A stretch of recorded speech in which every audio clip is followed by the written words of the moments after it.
Bab 4820, kamu adalah orang yang paling tidak tahu malu. Api di telapak tangan Dev menjadi semakin kuat, lalu Dev menekan telapak tangannya ke bawah, dan api pun melilit tubuh tetua agung kelantang. Saya belum pernah mendengar penggunaan api untuk membangkitkan orang mati. Kau sudah mendengar banyak hal. Bagaimana aku bisa memberitahumu cara menghidupkan kembali orang mati? Tubuhnya hampir terbakar, apakah bisa dibangkitkan? Semua orang melihat pemandangan ini dan berbicara dengan suara pelan. Gan Xiaohan juga terkejut saat dia melihat mayat tetua agung kelantang semakin berkurang, dan akhirnya langsung berubah menjadi abu oleh api. Di mana orang-orang itu? Tidak bisakah kalian dibangkitkan? Gan Xiaohan bertanya. Maaf, aku melakukan kesalahan, aku minta maaf. Dev menyeringai. Ah, pria tak tahu malu. Gan Xiaohan menjadi gila. Orang-orang di sekitar tidak dapat menahan diri untuk tidak mendesis, dan menatap Dev dengan jijik. Tetapi Dev sama sekali tidak peduli. Ming Shao pun berbisik, sial, kau malah menipuku.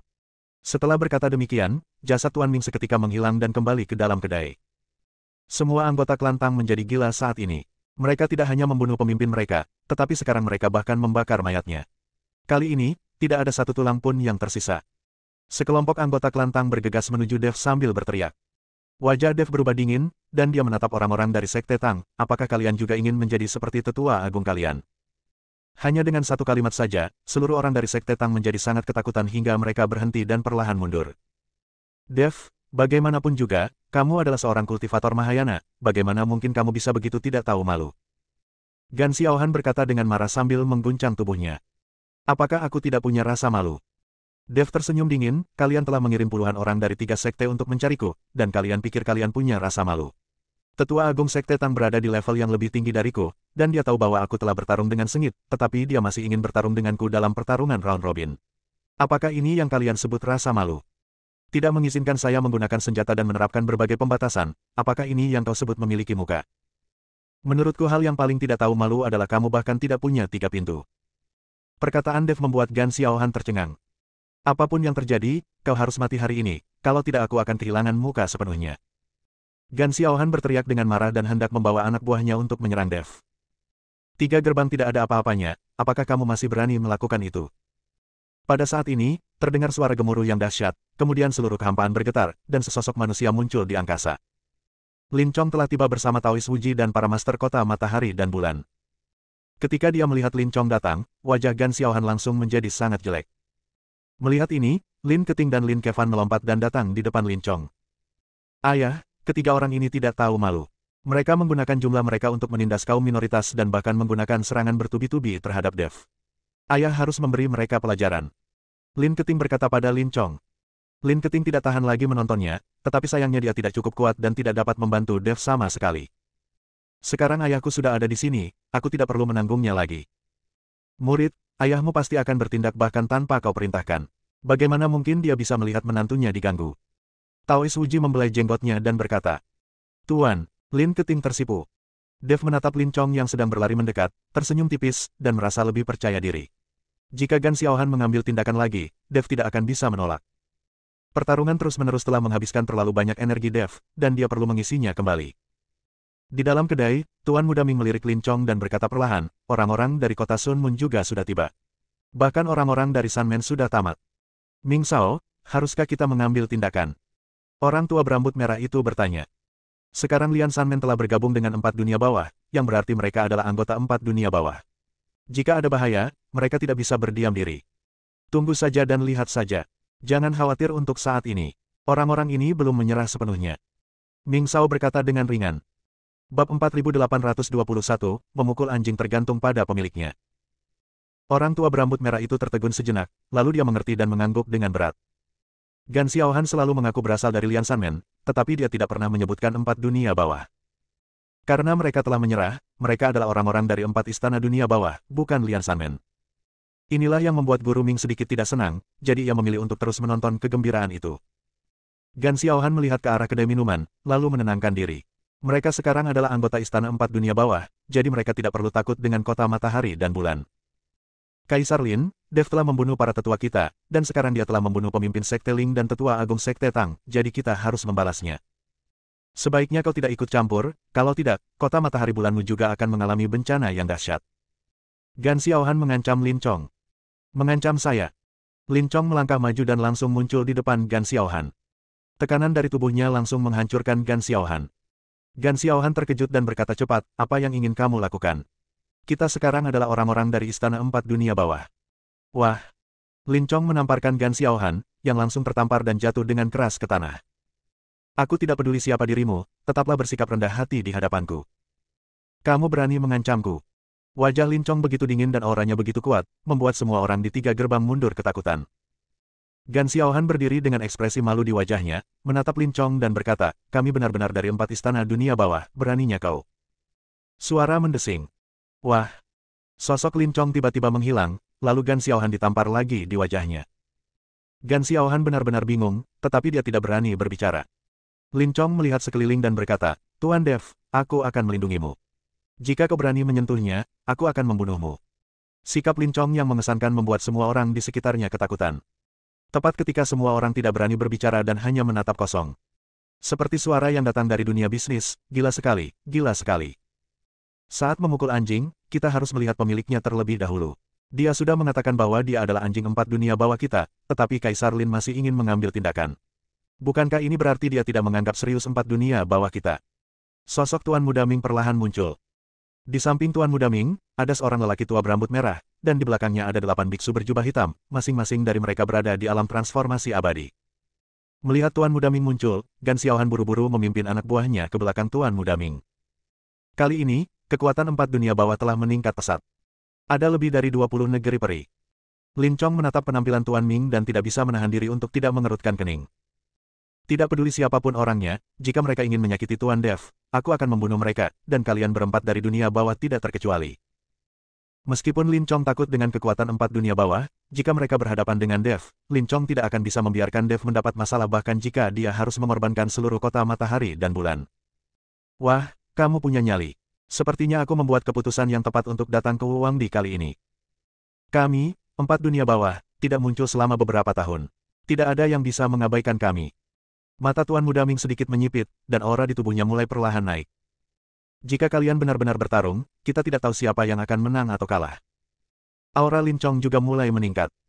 Orang-orang dari kota Sun Moon, bersama dengan Dev dan lainnya, telah mencapai alam abadi dalam jumlah yang tidak sedikit. Keluarga Huo saya ada di sini untuk membantu Tuan Muda Ming. Pada saat ini, kehampaan tiba-tiba bergetar, dan Huo Zhenfeng datang bersama para penguasa keluarga Huo. Awalnya, Huo Zhenfeng tidak ingin terlibat dalam pertarungan antara Lian Sanmen dan kota Riyue, dia juga tidak ingin berurusan dengan Dev saat ini. Dia hanya ingin duduk di gunung dan menyaksikan pertarungan antara dua harimau itu. Saat itu, nelayan akan diuntungkan dari pertengkaran antara burung snipe dan kerang.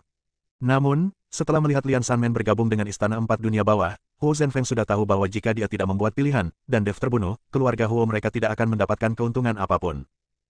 Jadi setelah mempertimbangkan untung ruginya, Huo Zhenfeng memutuskan untuk membawa para guru keluarga Huo untuk membantu empat istana dunia bawah.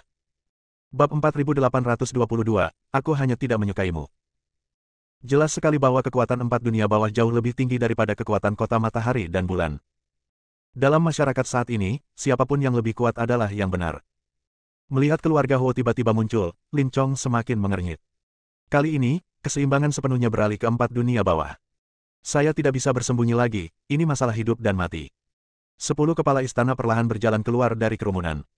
Kepala istana ke-10, aku tidak menyangka kau juga ada di sini. Datang dan bergabunglah dengan kami untuk membunuh Dev. Gan Xiaohan melihat 10 kepala istana dan bergegas menyapa mereka. Lagi pula, pemimpin sekte mereka ada di 10 istana, jadi mereka sangat akrab dengan penguasa 10 istana. Dia mengira 10 penguasa istana muncul untuk membantu mereka. Permisi, saya perlu membantu Tuan Dev. Setelah Master Istana ke-10 selesai berbicara, dia perlahan berjalan ke sisi Dev. Pilihan Master Istana ke-10 langsung mengejutkan semua orang. Mereka tidak mengerti mengapa Master Istana ke-10 memilih Dev. Tuan Istana ke-10, kamu mengkhianati kuil, apakah kamu tidak takut dihukum oleh kuil? Ketika Huo Qing melihat bahwa 10 Master Istana telah menjadi satu tim dengan Dev, dia menanyainya dengan marah. Persetan denganmu, aku bebas memilih siapa saja yang ingin aku bantu, apa urusanmu? Sebelumnya, aku tidak peduli padamu demi keluarga Huo. Sekarang setelah 10 istana hilang, aku tidak takut pada apapun. Master Istana ke-10 mengumpat dengan marah. Tidak peduli seberapa kuat kekuatan lawan, dia akan memilih Dev. Karena dia melihat sendiri tindakan Tuan Si, pemandangan ini terukir dalam di hatinya. Itu hanya satu alam abadi tingkat 3 lagi, tidak masalah. Tuan Muda Ming tersenyum dingin. Bagaimana jika aku juga termasuk? Dengan suara seperti guntur, penguasa wilayah utara perlahan muncul. Penguasa wilayah utara, alih-alih berkultivasi dengan baik dan mengatur para pembudidaya wilayah utara, apakah Anda masih ingin berpartisipasi dalam pertarungan kami? Gan Xiaohan menatap penguasa wilayah utara dan bertanya. Omong kosong, kalau aku tidak ikut, menantu kesayanganku akan diganggu sampai mati oleh kalian.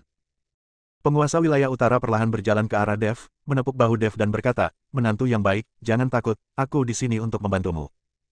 Penguasa wilayah utara, apa maksudmu? Dia adalah pria milik putriku. Lin Chong menatap penguasa wilayah utara dan bertanya. Kaisar Lin, dia adalah lelaki milik putriku, kita pernah bertemu sebelumnya. Penguasa wilayah utara menarik Hua Yuying dan berkata, putriku, apakah menurutmu Dev adalah lelakimu? Lin Chong juga menarik Lin Keting dan berkata, gadis, apakah menurutmu Dev adalah lelakimu? Lin Keting dan Hua Yuying sama-sama sangat malu. Bagaimana mereka bisa membicarakan hal seperti itu di depan begitu banyak orang? Dev juga terbatuk canggung dan berkata, kalian berdua adalah wanitaku. Kita bertiga pernah tidur bersama. Penguasa wilayah utara dan Lin Chong saling berpandangan, lalu tertawa terbahak-bahak. Penguasa wilayah utara berkata, apakah ini berarti kita berdua telah menjadi mertua? Ya, itu pasti masuk hitungan. Lin Chong mengangguk. Jangan coba-coba mencari teman di sini. Serahkan Dev, atau kalian akan mati bersama. Bahkan dengan penguasa wilayah utara, kau tetap tidak punya kesempatan menang. Tuan Muda Ming berkata dengan tidak sabar. Bagaimana jika kita termasuk di dalamnya? Dua sosok berapi-api muncul, mereka adalah orang-orang yang keluar dan meminta cinta dari Sekte Huofen. Di belakang mereka berdua, ada juga beberapa orang berjubah hitam, namun pada jubah hitam mereka terdapat simbol api merah menyala. Ketika Dev melihat pakaian kedua pria itu, dia sedikit terkejut, tetapi dia segera menyadari bahwa pria ini bukanlah orang yang menyebut dirinya Ning Zisai. Wenxi, mengapa kamu dari Sekte Huofen membuat masalah seperti ini? Apakah kamu memiliki hubungan dengan Dev? Atau apakah adikmu juga menjadi wanita Dev? Ketika Guru Ming melihat saudara laki-laki dan perempuan Wenxi dan Wenxing muncul, dia bertanya dengan sangat tidak senang. Kami bukan teman. Kami hanya tidak senang padamu dan ingin memberimu pelajaran. Datanglah ke dunia dan katakan. Pada saat ini, Dev menatap kedua kakak beradik itu dengan heran. Dia tidak menyangka bahwa orang-orang ini berasal dari Sekte Api. Dia tidak pernah menyangka bahwa orang-orang dari Sekte Huofen akan datang membantunya secara aktif. Bab 4823, muncul. Sungguh mengagumkan bahwa tiga kekuatan teratas di alam surgawi akan saling bertarung. Mengapa Sekte Huofen tiba-tiba ingin membantu Dev? Apakah ada hubungannya? Terlalu panas. Menjauhlah untuk sementara waktu. Kurasa banyak orang akan mati. Ketika semua orang melihat adegan ini, mereka semua mulai berbicara dengan suara pelan. Tuan Muda Ming memasang wajah jelek, matanya menyala karena marah, menatap tajam ke arah Wenxi. Wenxi, jangan berpikir bahwa kamu hebat hanya karena Sekte Huofenmu terkenal dan dikatakan sebagai sekte terbesar di alam surgawi. Jika kau tidak ingin mati, pergilah dari sini. Aku tidak akan memprovokasimu. Jika kau bersikeras membantu Dev, jangan salahkan aku karena bersikap kasar. Apa yang kau bicarakan? Kalau kau ingin bertarung, bertarunglah. Bukankah kau selalu sombong dan meremehkan semua orang? Wenxi sudah lama tidak senang dengan Tuan Muda Ming, jadi dia memanfaatkan kesempatan ini untuk menghadapinya. Sebenarnya, jika Anda mengatakan bahwa mereka memiliki persahabatan dengan Dev, sebenarnya tidak ada sama sekali. Wenxi dan Wenxing, kakak beradik, tidak senang dengan Tuan Muda Ming. Seperti kata pepatah, musuh dari musuhku adalah temanku. Mereka masih memahami kebenaran ini. Tiba-tiba, ketegangan meningkat dan suasana menjadi sangat menyedihkan. Pada saat ini, selama satu orang mengambil tindakan, perkelahian akan segera dimulai. Tepat ketika semua orang merasa tercekik oleh atmosfer, tiba-tiba terjadi pergerakan antara langit dan bumi, dan cahaya putih aneh menyelimuti tanah Wuwang. Seluruh ruang di negeri Wuwang seakan tertindas, semua orang merasakan seakan-akan ada gunung yang menekan mereka. Tangga menuju surga muncul. Seseorang berteriak keras. Semua orang mendongak pada saat yang sama dan mendapati bahwa sebuah tangga menuju surga sebesar gunung perlahan muncul di kehampaan. Bum-bum. Akhirnya, tangga itu jatuh dengan keras ke tanah. Saat tangga itu mendarat, semua orang berlari ke arahnya. Kedua golongan manusia yang tadinya hampir berkelahi, tak lagi peduli satu sama lain dan terbang menuju tangga menuju surga. Dev juga dengan cepat melesat menuju tangga menuju surga. Tangga menuju surga sangat besar dan menjulang hingga ke awan. Total ada 9 anak tangga, dan ada gerbang cahaya di setiap anak tangga. Pada anak tangga pertama, seseorang mengukir dua karakter besar naik ke surga. Melihat tangga besar di depannya, ekspresi Dev menjadi serius. Tangga ini memancarkan kehidupan kuno dan penuh perubahan, yang membuat orang takut. Jelaslah bahwa tangga menuju surga ini sengaja dibangun oleh seseorang, mungkin seorang abadi dari surga, atau mungkin seorang kultivator yang lebih maju. Di mata orang-orang ini, para kultivator di dunia surgawi seharusnya seperti semut atau bidak catur. Pada saat ini, beberapa orang tidak dapat menunggu lagi dan bergegas menuju tangga menuju surga. Namun, tidak banyak orang yang menginjakkan kaki di tangga tingkat pertama. Semuanya langsung menuju ke tingkat ketiga. Mengapa orang-orang ini tidak pergi ke lantai pertama? Dev bertanya dengan heran. Dev, orang-orang ini sudah pernah ke tangga surgawi dan telah melewati level pertama. Setiap kali mereka melewati satu level, tanda kelulusan akan tertinggal di tubuh mereka, jadi mereka tidak perlu melewatinya lagi saat mereka terus memasuki tangga surgawi. Kamu belum pernah ke tangga surgawi, jadi kamu harus mulai dari lantai pertama. Kami tidak bisa menemanimu. Setelah kamu melewati level itu, kami tidak akan bisa memasuki lantai pertama. Yunli mengikuti Dev dan berkata.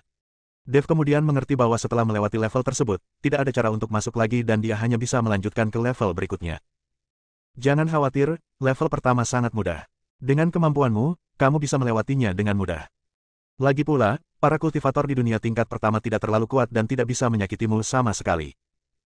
Tapi ada satu hal yang lebih merepotkan, yaitu syarat untuk melewati level itu, kamu harus mencarinya sendiri, dan orang yang kamu tantang setiap kali melewati level itu berbeda-beda.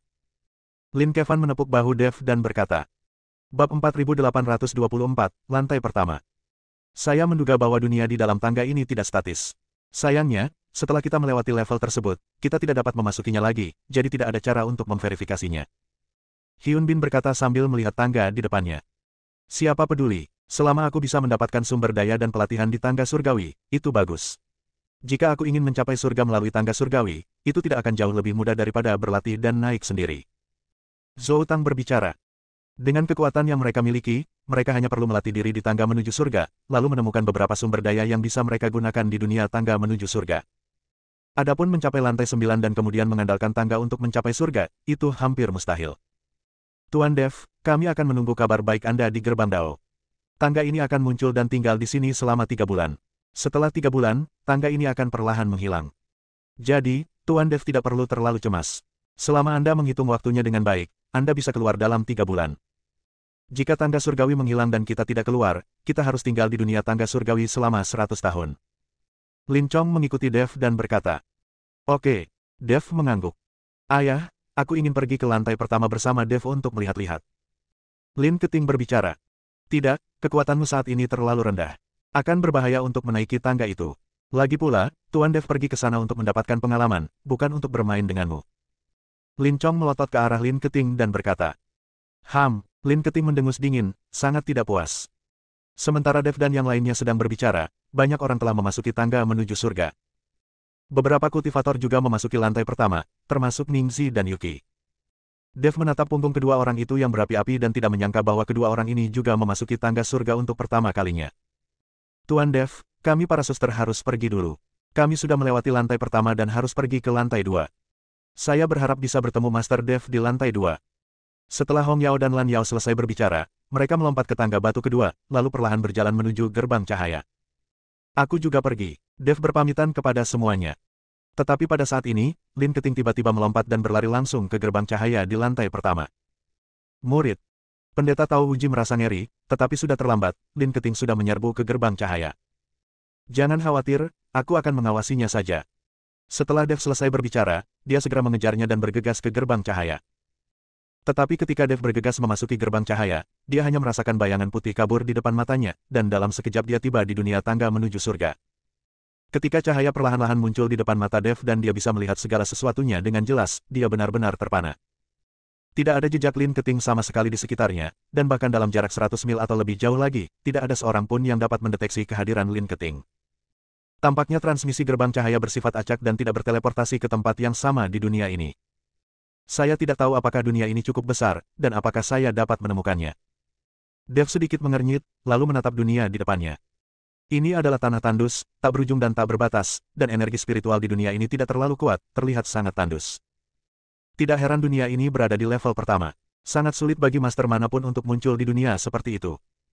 Namun, untuk mengalahkan seseorang dan melewati level, Dev masih harus menemukannya sendiri. Masih mencari Lin Keting. Dev jatuh dari udara ke tanah, dan berjalan perlahan ke depan di atas pasir dan kerikil. Jika Anda terbang di udara, Anda perlu mengonsumsi banyak kekuatan spiritual, tetapi energi spiritual di dunia ini tipis dan tidak banyak sumber daya. Jika Anda ingin mengisinya kembali, Anda hanya dapat memulai dari sumber daya Anda sendiri. Jadi Dev ingin menghemat sedikit, lagi pula, sumber daya sangat berharga di sini. Dev berjalan selama beberapa waktu sebelum sebuah kota muncul di depannya. Ada penghalang formasi di sekitar kota untuk melindungi keselamatannya. Bab 4825, Bencana Alam. Ketika Dev mendekati kota, selusin biksu tiba-tiba muncul dengan senjata di tangan mereka dan mengepung Dev. Pemimpin orang-orang ini adalah seorang lelaki tua yang mengenakan jubah Tao. Dia pasti seorang pendeta Tao. Hanya dengan sekali pandang, Dev menemukan bahwa kekuatan orang-orang ini hanya di alam fusion. Orang tua terkuat hanya di alam fusion tingkat ke-8. Di mata Dev, alam fusi saat ini bahkan tidak sebagus semut. Rekan Taois, dari mana asalmu? Apa yang membawamu ke kota kami? Orang tua itu memandang Dev dengan hati-hati dan bertanya. Saya datang dari alam surgawi, dan saya datang ke sini. Sebelum Dev selesai berbicara, orang-orang itu tiba-tiba menunjukkan ketakutan di wajah mereka, lalu berbalik dan berlari menuju kota. Orang tua itu berlari memasuki kota terlebih dahulu, lalu berteriak keras, bencana alam telah dimulai, cepat buka formasi. Saat formasi di sekitar diaktifkan, seluruh kota diselimuti cahaya. Banyak orang di kota memandang Dev dengan ngeri. Dev sangat bingung, mengapa orang-orang ini takut padanya. Dev melangkah menuju kota selangkah demi selangkah, dan dengan lembut menekan telapak tangannya pada cahaya formasi pelindung. Formasi di sekitar kota langsung hancur. Dengan cara ini, Dev berjalan memasuki kota dengan mudah. Tetapi kali ini semua orang di kota itu ketakutan. Tangisan wanita dan jeritan anak-anak terdengar seperti kiamat. Orang tua, apa yang kau lakukan? Aku bukan setan, mengapa kau begitu takut padaku? Dev bertanya pada orang tua itu dengan sangat bingung. Orang tua itu menatap Dev dengan gugup, lalu berkata, bukankah kamu di sini untuk mencuri sumber daya dan membunuh orang? Tentu saja tidak. Aku punya sumber daya, mengapa aku harus mencuri milikmu? Lagi pula, kalian semua akan menjadi miskin. Bahkan energi spiritual di dunia ini tampaknya langka, sumber daya apa yang ada? Kata Dev acuh tak acuh. Mendengar hal itu, lelaki tua itu pun menangis sejadi-jadinya dan berkata sambil terisak-isak, dahulu kala, dunia kita ini memiliki energi spiritual yang kaya dan sumber daya yang melimpah di mana-mana. Sangat disayangkan bahwa 300 tahun yang lalu, banyak master dari alam lain tiba-tiba turun ke dunia ini, merampok sumber daya dunia kita dan membunuh para pembudidaya di dunia kita. Setiap 100 tahun, seorang penguasa akan muncul di dunia kita, membakar, membunuh, dan menjarah. Kita menyebutnya bencana alam. Orang-orang itu juga mengatakan bahwa mereka berasal dari alam surga. Ketika kamu mengatakan bahwa kamu berasal dari alam surga tadi, aku tahu bencana alam telah dimulai. Orang tua itu berbicara dengan sangat sedih. Dunia yang awalnya kaya akan sumber daya telah menjadi seperti ini. Jadi bagaimana para kultivator di dunia ini dapat berlatih? Kekuatan mereka secara umum tidaklah kuat. Hanya 300 tahun. Dev sedikit mengernyit. Kalau dunia ini baru mengalami penjarahan selama 300 tahun, maka itu membuktikan bahwa dunia ini sudah pasti bukan dunia asal tangga pertama menuju surga, dan pasti sudah tergantikan. Melihat situasi saat ini, jika tangga ke surga muncul lain kali, dunia di tingkat pertama kemungkinan besar bukan milik orang-orang ini. Lagi pula, ketika perampokan itu telah meninggalkan dunia ini tanpa sumber daya tersisa untuk dipanen. Siapakah sebenarnya yang membantu para kultivator di alam surgawi? Dev tidak dapat memahami, di antara dunia yang tak terhitung jumlahnya di alam semesta, bagaimana seseorang dapat memberi makan satu dunia ke dunia lainnya. Terkait situasi saat ini, dunia lain di dunia ini langsung diteleportasi ke sini melalui portal Stairway to Heaven, bukan dunia ini yang ada di dalam Stairway to Heaven. Orang tua, karena kamu sudah mengalami hal ini 3 kali, kamu pasti tahu bahwa kita perlu menantang seseorang saat kita datang ke sini, kan? Selama kamu berhasil dalam tantangan ini, kamu dapat meninggalkan duniamu. Dev ingin mencari tahu dari orang tua ini, siapa yang harus ditantangnya agar bisa keluar dari sini. Karena aku harus mencarinya sendiri, pasti ada seseorang yang mengetahuinya. Aku tidak bisa hanya menebak-nebak lalu membunuh semua orang di dunia ini. Tentu saja aku tahu, tetapi kamu tidak boleh pergi sekarang. Tunggulah di sini selama beberapa hari, lalu pergilah untuk menantangku. Orang tua itu memberi instruksi pada Dev. Bab 4826, Menindas yang lemah. Mengapa demikian? Tanya Dev dengan bingung. Jika Anda menantangnya sekarang, dia akan berada dalam kondisi terkuatnya. Jika Anda menunggu hingga orang lain menantangnya, maka itu akan menjadi yang termudah. Kata orang tua itu.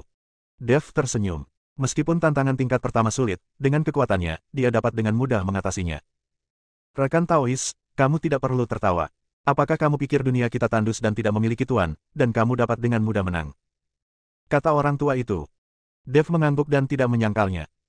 Kamu salah. Orang yang ingin kamu tantang bukan dari dunia kita, tapi datang ke dunia kita belum lama ini. Ketika orang ini tiba, kita tahu bahwa bencana alam akan segera dimulai. Mungkin ini akan menjadi yang terakhir kalinya. Aku takut dunia kita akan hancur. Orang tua itu memandang tanah tandus yang tandus itu dan berkata dengan penuh emosi. Mengapa begini? Dev tercengang. Jelas bahwa dunia kita telah dipilih untuk menjadi tempat uji coba. Ketika uji coba ini selesai, misi kita akan tercapai, dan dunia ini tidak akan punya alasan lagi untuk eksis. Di mata makhluk-makhluk perkasa itu, dunia kita tak lebih dari setitik debu. Setelah orang tua itu selesai berbicara, air mata benar-benar mengalir dari matanya. Dev terdiam. Dia tidak tahu bagaimana cara menghibur lelaki tua itu. Serangan musuh. Tiba-tiba seseorang berteriak, dan kemudian semua orang di kota itu melompat ke udara karena panik. Beberapa wanita dan anak-anak tetap tinggal di kota dan bersembunyi di rumah mereka. Di kejauhan, dua titik hitam mendekat dengan cepat dan segera tiba di atas kota. Dua kultivator ini telah mencapai alam Mahayana tingkat ke-8. Tetapi di mata para pendeta kota kecil ini, kedua orang ini adalah orang-orang kuat yang tak terkalahkan. Sial, tempat ini benar-benar tandus tanpa sumber daya sama sekali. Akhirnya aku menemukan kota kecil yang dihuni penduduk. Saudaraku, mari kita pergi mencari dan melihat apakah kita bisa mendapatkan sesuatu. Setelah keduanya selesai berbicara, mereka langsung menuju kota. Melihat hal ini, banyak biksu di kota itu melangkah maju untuk menghentikannya. Namun, pihak lain menutup mata terhadap hal itu. Salah satu dari mereka hanya melambaikan tangannya, dan aura mengerikan turun dari langit. Para pendeta di kota itu berjatuhan satu demi satu, dan tidak ada seorang pun yang mampu menghentikan mereka. Kesenjangan kekuatannya terlalu besar. Kedua lelaki itu mendarat di kota itu, dan salah satu dari mereka mendengus dingin, serahkan semua sumber daya yang kalian miliki, dan kami dapat menyelamatkan nyawa kalian. Orang lain juga berkata cepat, kirimkan beberapa wanita cantik lagi ke sini agar kita bisa bersenang-senang. Semua pendeta di kota itu melotot ke arah kedua lelaki itu, tetapi tidak ada seorang pun yang berani berbicara. Kalian berdua ini apa-apaan? Apa gunanya menindas yang lemah? Pada saat ini, Dev mengikuti lelaki tua itu dan perlahan-lahan tiba di jalan di tengah kota. Siapa gerangan yang berani berkata begitu tentang kami, saudara-saudara? Seorang pria mengumpat dengan keras, menoleh dan melihat Dev. Ketika kedua orang ini melihat Dev, wajah mereka berubah menjadi hijau. Di mata para biksu kota kecil ini, mereka sangatlah berkuasa. Namun di mata Dev, mereka hanyalah semut. Kedua pria itu mengenal Dev dan mengetahui kekuatan sejatinya. Ketika mereka berada di Sekte Tao, mereka berada di tengah kerumunan dan melihat dengan mata kepala mereka sendiri bahwa Dev telah membunuh pemimpin Sekte Ling dan Tetua Agung Sekte Tang. Tuan Dev, saya tidak menyangka Anda ada di sini juga. Kedua pendeta itu gemetar ketakutan. Kalian berdua hanya ingin mendapatkan pengalaman dan lulus ujian, mengapa kalian harus menyakiti kehidupan orang lain? Sumber daya yang dimiliki orang-orang ini tidak berguna bagi kalian. Keluar dari sini sekarang, berhenti menindas yang lemah. Dev melambaikan tangannya dan berkata. Kedua biksu itu mengangguk berulang kali, lalu berlari pergi tanpa menoleh ke belakang. Ketika para biksu di kota melihat pemandangan ini, mereka semua berlutut untuk menyembah Dev. Orang tua itu juga terkejut. Dia tidak menyangka Dev begitu kuat. Bahkan orang-orang yang datang dari bencana alam pun takut pada Dev. Rekan Taois, tolong selamatkan hidup kami. Orang tua itu pun berlutut. Bab 4827, Tantangan. Orang tua, cepatlah bangun. Dev membantu orang tua itu berdiri dan dengan santai menggambar pola formasi di udara. Kemudian seluruh kota diselimuti cahaya kemasan. Orang tua, aku telah menyiapkan formasi pertahanan di sekitar kota ini. Jika kau menghadapi bahaya, selama kau tidak meninggalkan kota ini, tidak ada yang dapat membahayakan nyawamu. Kata Dev. Terima kasih, banyak biksu di kota itu mengungkapkan rasa terima kasih mereka. Orang tua, saya ingin menantang seseorang. Bisakah Anda memberitahu saya di mana orang yang akan ditantang? Dev bertanya. Lelaki tua itu menunjuk ke arah barat daya dan berkata, seharusnya ke arah itu. Ada seorang pria memegang kapak raksasa, tingginya hampir 100 meter. Dev memperoleh informasi yang berguna dan tidak tinggal terlalu lama, tetapi langsung menuju ke barat daya. Pada saat ini, Dev menyebarkan indera spiritualnya dan mulai menangkap aura pria yang disebutkan lelaki tua itu. Bagaimanapun, untuk menjadi pihak yang ditantang, kekuatan lawan tidak boleh terlalu rendah, jika tidak maka tidak akan ada artinya. Segera, Dev mengunci suatu area dan mendarat langsung di sana. Dev melihat sekeliling dengan pandangan waspada. Boom. Tiba-tiba terjadi gempa bumi dan seluruh bumi berguncang. Dev dengan cepat melompat ke udara, dan ketika dia melihat ke bawah, dia melihat jurang yang dalam di tanah, kemudian seorang pria memegang kapak besar perlahan berjalan keluar. Pria itu berpakaian compang camping, seperti pengemis. Tingginya 100 meter, tetapi auranya sangat menakutkan. Lelaki itu mendongak ke arah Dev dan menyeringai, seorang Mahayana Realm tingkat ketiga berani menjadi yang pertama menantang, kau punya nyali. Aku tidak bisa menemukan sumber daya apapun di tempat terkutuk ini, jadi aku akan menghasilkan uang darimu. Dev menatap pria itu dan ekspresinya berubah sangat jelek. Sial, apakah level pertama begitu menyimpang? Bagaimana orang lain bisa melewati level pertama? Dev mengerutkan kening, sangat bingung. Bahkan saudara perempuan Hong Yao dan Lan Yao telah melewati level pertama. Bagaimana mereka mengalahkan monster besar di depan mereka? Nah, Ini juga pertama kalinya bagiku. Aku tidak tahu bagaimana yang lain bisa lulus. Setelah pria itu selesai berbicara, dia tiba-tiba mengayunkan kapaknya ke arah Dev. Sial, Dev mati rasa. Ternyata tantangan di tangga menuju surga ini berbeda-beda setiap saat. Ketika laki-laki itu menebang dengan kapaknya, langit dan bumi meledak, sungguh mengerikan. Dev tidak punya jalan keluar. Kecuali dia tidak ingin menantang level kedua, dia harus mengalahkan orang di depannya. Sekarang satu-satunya pilihan adalah berjuang keras. Dev mengeluarkan pedang pembunuh naga di tangannya dan kemudian langsung menangkis kapak pria itu. Boom! Dengan suara keras, tubuh Dev terlempar mundur ribuan kaki dan tangannya menjadi mati rasa. Dev menatap pria di depannya dengan kaget, wajahnya penuh ketidakpercayaan. Apakah level pertama begitu kuat? Apakah ini secara khusus ditujukan kepada saya? Dev menenangkan tubuhnya, menggenggam erat pedang pembunuh naga dengan kedua tangan, dan secercah kesungguhan terpancar di matanya. Dia menarik napas dalam-dalam, dan kekuatan spiritual di tubuhnya melonjak liar, dan pedangnya bersinar terang. Menghadapi monster besar di depannya yang tingginya 100 meter dan memegang kapak besar, dia tahu bahwa dia tidak boleh ceroboh dalam pertempuran ini. Datang lagi, teriak Dev dengan suara rendah, dan bergegas menuju pria itu seperti kilat. Pedang pembunuh naga membelah langit, memunculkan energi pedang tajam yang langsung menuju dada pria itu. Pria itu menyeringai dan mengayunkan kapak raksasa itu, menciptakan hembusan angin yang bertabrakan dengan energi pedang Dev. Dengan suara keras, langit dan bumi seakan terkoyak, gelombang udara menyapu sekeliling, dan tanah retak lagi. Dev terdorong mundur puluhan kaki, tetapi dia tidak mundur. Sebaliknya, matanya menunjukkan semangat juang yang lebih kuat. Dia merasakan kekuatan mengerikan laki-laki itu, namun juga menangkap sedikit irama misterius darinya. Setiap ayunan kapak raksasa itu tampaknya mengandung semacam aturan langit dan bumi, yang membuatnya merasakan sesuatu yang samar-samar. Bab 4828, kamu menang. Jadi begitulah adanya, Dev bergumam pada dirinya sendiri, dengan secercah pencerahan di matanya. Dia tidak lagi terburu-buru menyerang, tetapi mulai mengamati pergerakan pria itu dengan saksama, mencoba memahami misteri di balik kekuatan itu. Melihat Dev tidak lagi mengambil inisiatif untuk menyerang, pria itu mendengus dingin, mengangkat kapak besarnya tinggi-tinggi, dan menebasnya secara tiba-tiba. Kemanapun bila kapak itu lewat, ruang itu tampak terkoyak, meninggalkan retakan gelap yang langsung menuju ke arah Dev. Ekspresi Dev berubah serius, dan dia berhasil menghindari serangan itu. Dia merasakan kekuatan penghancur yang terkandung dalam bilah kapak itu, dan menjadi lebih waspada, tetapi juga lebih bersemangat.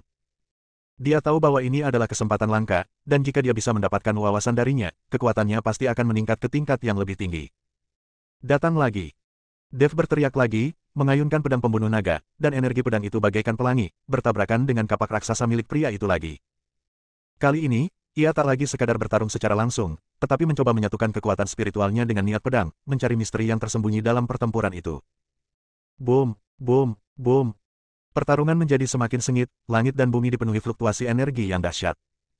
Sosok Dev terus berkelebat di udara, dan energi pedang dari pedang pembunuh naga terjalin dengan kapak raksasa pria itu, memancarkan cahaya yang menyilaukan. Saat pertempuran terus berlanjut, gerakan Dev menjadi semakin halus, dan niat pedangnya menjadi semakin halus. Dia merasa seolah-olah telah menyentuh tepi alam tertentu, suatu keadaan misterius yang melampaui kekuatan belaka. Ternyata kekuatan bukan hanya kekuatan kasar, tetapi pemahaman dan penerapan hukum langit dan bumi. Pikiran Dev tiba-tiba menjadi jernih, dan secercah cahaya melintas di matanya. Dia tidak lagi bertahan, tetapi mengambil inisiatif untuk menyerang. Energi pedang-pedang pembunuh naga menjadi semakin ganas, dan setiap serangan membawa irama misterius. Pria itu merasakan perubahan Dev dan ekspresinya sedikit berubah. Ia tidak pernah menyangka bahwa pendeta yang terlihat lemah di hadapannya ini akan terus bertumbuh dalam pertarungan dan bahkan mulai mengancamnya. Wah, menarik sekali. Pria itu mencibir dan mengayunkan kapaknya lebih keras lagi, mencoba menekan Dev dengan kekuatan penuh. Akan tetapi, Dev saat ini bukan lagi orang yang sama seperti saat pertama kali memasuki pertempuran. Niat pedangnya semakin kuat dan padat, dan setiap serangan membawa kekuatan aturan langit dan bumi. Ketika bertabrakan dengan kapak raksasa milik pria itu, dia berhasil menang. Boom! Terjadi tabrakan hebat lagi, pedang pembunuh naga milik Dev dan kapak raksasa milik pria itu terguncang pada saat yang sama. Dev memanfaatkan situasi itu untuk mundur, sedikit keyakinan terpancar di matanya. Dia tahu bahwa dia telah menemukan cara untuk mengalahkan pria itu. Selanjutnya, saatnya untuk mengakhiri. Dev berteriak pelan, dan kekuatan spiritual dalam tubuhnya melonjak liar. Energi pedang-pedang pembunuh naga tiba-tiba melonjak dan berubah menjadi bayangan pedang besar, melesat lurus ke arah pria itu. Lelaki itu merasakan kekuatan mengerikan yang terkandung dalam bayangan pedang itu, raut wajahnya berubah drastis, dan dia buru-buru mengangkat kapak raksasanya untuk melawan. Namun kali ini kapak raksasanya gagal menghalangi sepenuhnya energi pedang Dev. Boom! Bayangan pedang itu menebas, kapak raksasa milik lelaki itu terlempar dan tubuhnya terdorong mundur ratusan kaki. Dia menatap bekas luka pedang yang dangkal di dadanya, dan sekilas ekspresi terkejut terpancar di matanya. Kamu bukan seorang kultivator Mahayana tingkat ketiga. Kamu telah menyembunyikan wilayahmu. Tidakkah kamu berharap untuk menyakitiku? Pria itu menatap Dev dengan tak percaya, dengan sedikit nada takut dalam suaranya. Kamu baru tahu, sepertinya agak terlambat. Dev tersenyum tipis. Kau sembunyikan kerajaanmu dan membuatku ceroboh. Kau sangat jahat. Pria itu sangat tidak puas. Dev tersenyum tipis, matanya penuh percaya diri. Teruskan, ini baru permulaan. Sebelum dia selesai berbicara, dia mengayunkan pedangnya lagi, dan energi pedang itu bagaikan pelangi, melesat lurus ke arah pria itu. Kali ini, niat pedangnya lebih kental, dan setiap serangan membawa kekuatan aturan langit dan bumi, sehingga sulit bagi pria itu untuk melawan. Saat pertempuran semakin intensif, kekuatan pedang Dev bertambah kuat. Dia merasa seolah-olah dia telah menyentuh tepi suatu alam tertentu, suatu keadaan misterius yang melampaui kekuatan sederhana. Akhirnya, Dev menebas dengan pedangnya, dan kapak raksasa pria itu terlempar sepenuhnya, dan tubuhnya terlempar mundur ribuan kaki. Dia menatap bekas luka pedang yang dalam di dadanya, dan jejak ketidakberdayaan melintas di matanya. Wah, kamu menang. Pria itu mendesah, kita bisa pergi ke lantai berikutnya. Bersambung.